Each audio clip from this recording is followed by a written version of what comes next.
Salut amis madrilènes, j'espère que vous allez bien. On est parti pour la vidéo du jour. On jette un coup d'œil au programme de la semaine pour le Real, puisque c'est une semaine importante. Il y a un titre en jeu pour les merengues cette semaine. Demain, demi-finale donc de Super Coupe d'Espagne du côté de l'Arabie Saoudite. On rappelle que l'événement est en général délocalisé, donc voilà, c'est en Arabie Saoudite. Demain, 20h, le Real Madrid affronte Valence. Et puis si jamais il y a victoire demain pour les merengues, eh bien il y aura une finale à jouer. Ça sera dimanche face au Barça ou alors face au Betis, puisque l'autre demi-finale verra s'affronter les Blaugrana aux Andalous du Betis, et cette demi-finale entre le Barça et le Betis aura lieu jeudi. Donc demain 20h, le Real affronte le FC Valence de Gattuso pour une place en finale de la Super Coupe d'Espagne. Ça va être des matchs très tendus.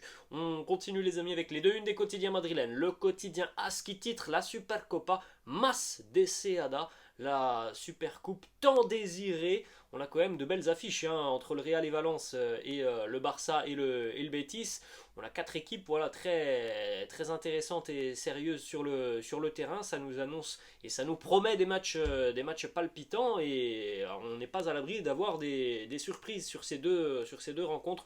Pour rappel, l'année passée, le Real s'était imposé en Super Coupe d'Espagne après avoir éliminé le Barça, c'était en demi-finale, et après avoir battu l'Athletic Bilbao, c'était en finale. On continue les amis avec la une du quotidien Marca, une une qui est consacrée en grande majorité à Joao Félix, qui pourrait quitter l'Atlético Madrid pour Chelsea. Bon, pour le moment, rien d'officiel, mais en tout cas, visiblement, il y a des discussions. On a pas mal d'informations aussi qui concernent en haut, justement, la Super Coupe d'Espagne, le grand début, donc demain, avec l'entrée des merengues en lice. Et puis, donc, vous le voyez sur le côté, cette information qui concerne Gareth Bale, puisque c'est terminé pour Gareth Bale. Alors, il a quitté le Real il y a quelques temps maintenant, il y a à peu près 6-7 mois, c'était l'été dernier, et Gareth Bale s'est engagé du côté des États-Unis. Il a d'ailleurs terminé en beauté avec son équipe à Los Angeles, puisqu'il a remporté le titre de champion des États-Unis.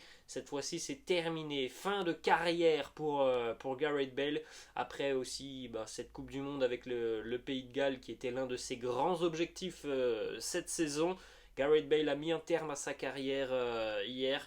Une carrière qui reste tout de même mémorable, parce qu'il a remporté énormément de trophées, parce que c'est un joueur aussi qui nous a procuré beaucoup d'émotions. Alors oui, du côté de Madrid, ça s'est peut-être pas forcément très bien terminé sur les dernières saisons, mais faut pas oublier quand même ce qui s'est passé pour Gareth sur les années glorieuses, avec notamment Zinedine Zidane, où ça a été un joueur très important. Ça a été un joueur très décisif sur de grandes rencontres. 5 Ligues des Champions pour Gareth Bale, c'est tout de même l'un des plus beaux palmarès évidemment du Real Madrid. Quand tu remportes 5 Ligues des Champions, c'est que tu as écrit tout de même une page de l'histoire du club. Entre autres, 5 Ligues des Champions, 3 titres de champion d'Espagne, une Coupe du Roi, une Super Coupe d'Espagne, 3 Super Coupes d'Europe, 3 mondiales des clubs pour Gareth Bale. On salue évidemment le joueur génial qu'il était, parce que lors des grandes années Gareth Bale, pas forcément qu'au Real mais aussi à Tottenham, c'est quand même un joueur qui dégageait une telle puissance sur le terrain, avec une patte gauche exceptionnelle. Voilà, il nous a laissé évidemment des souvenirs mémorables de buts qui sont des buts légendaires, qui resteront à jamais gravés dans l'histoire du football. Vous avez par exemple le petit message de Carlo Ancelotti sur son compte Twitter. Unforgettable, thank you Gareth.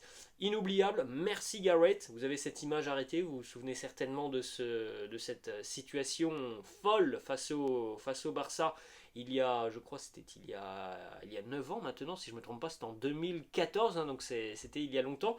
Mais voilà, ce grand pont incroyable de Gareth Bale qui était sorti sur du terrain. Bref, voilà des images assez folles, assez mémorables. Le but en finale de Ligue des Champions, ce retourné acrobatique, vous vous en souvenez tous. Le Real a tenu évidemment à féliciter Gareth pour toute son aventure, pour son parcours aussi du côté du Real Madrid. en soulignant évidemment son palmarès, en soulignant aussi les buts mémorables qu'il a pu inscrire avec le Real. Coupe du Roi 2014 face à Valence, Ligue des Champions 2014 avec le Real face à l'Atlético, Ligue des Champions 2018 à Kiev, le fameux retourné acrobatique. Bref, c'est un joueur qui restera à jamais lié au succès du Real Madrid. Le Real le remercie pour ce qu'il a été. C'est une légende du club, c'est une légende du football aussi, Gareth Bale, on peut le dire comme ça. Ensuite, on continue les amis avec cette petite photo. C'était hier lors du départ des merengues du côté de l'Arabie Saoudite, du côté de Riyad. On a célébré l'anniversaire de Rodrigo hier dans l'avion, 22 ans pour l'attaquant brésilien. On lui souhaite évidemment un très joyeux anniversaire en espérant qu'il pourrait être, pourquoi pas, décisif dès demain face à Valence. Petite photo aussi assez sympa du groupe, en tout cas d'une partie du groupe qui a posé hier devant l'avion affrété pour les merengues direction Riyad. Alors regardez cette photo qui est assez sympa parce que tout simplement les joueurs qui sont présents sur cette photo ont tenté de représenter les joueurs qui étaient présents derrière sur l'avion. Vous pouvez le constater, ils ont essayé de recréer donc la même photo qui était présente derrière sur l'avion. On continue les amis avec des premières informations qui concernent le groupe du Real pour cette Super Coupe d'Espagne. On a des informations importantes qui sont tombées hier. Premièrement, un petit jeune qui fait le voyage du côté de l'Arabie Saoudite, le jeune Mario Martin, est inclus dans la liste de Carlo Ancelotti. Alors évidemment, c'est plus un choix numérique qu'un choix tactique. Je pense qu'il n'y a pas beaucoup de chances de voir Mario Martin être utilisé sur cette Super Coupe d'Espagne, mais ça veut aussi dire que si Mario Martin est présent, c'est qu'on a forcément des absents dans la liste. On va regarder ça dans quelques instants. Vous pouvez jeter un petit coup d'œil donc à la liste complète des joueurs qui se déplacent du côté de Riyad en Arabie Saoudite. Nous, ce qui nous intéresse, c'est que Dani Carvajal hier déjà s'est entraîné avec le groupe, donc il sera bel et bien présent et devrait être disponible demain pour affronter Valence. On rappelle que Dani Carvajal avait manqué le match face à Villarreal le week-end dernier. Malheureusement, on a quand même deux grosses absences et deux gros pépins physiques. Côté merengue, qui est des pépins physiques qui arrivent au mauvais moment, on va dire ça comme ça, même si ça aurait pu être plus dramatique, ça aurait pu être aussi dans quelques semaines avant la Ligue des Champions. Mais c'est quand même des absences de poids et vraisemblablement des absences qui vont durer jusque peut-être à la fin du mois de janvier. On parle de l'absence de David Alaba et Aurélien Tchouaméni, vous avez peut-être pu le voir, ils ne sont pas dans le groupe pour cette Super Coupe d'Espagne. Les deux joueurs se sont blessés à différentes cuisses, mais au même endroit, le muscle solaire de la cuisse. Alors Aurélien Tchouaméni, lui, s'est blessé hier matin lors de l'entraînement. En ce qui concerne David Alaba, c'était une gêne déjà qu'il a ressenti au cours de la rencontre face à Villarreal le week-end dernier. Donc l'un c'est au muscle solaire de la jambe gauche, l'autre au muscle solaire de la jambe droite. D'après certaines sources, ils seront absents 3 semaines, environ 20 jours. Ça fait beaucoup les amis, ça fait beaucoup parce qu'on est sur un mois de janvier qui est très intense. On le sait, il y a des matchs tous les 3 jours, donc c'est quand même une perte assez importante. Tchouaméni au milieu de terrain, David Alaba en défense pour une vingtaine de jours. Ça veut dire que, normalement, si ça se confirme, je pense qu'on aura aujourd'hui la conférence de presse de Carlo Ancelotti qui certainement nous donnera plus de précision, mais si ça se confirme, ça veut dire que tout le mois de janvier, on n'aura pas de Tchouaméni et pas de David Alaba.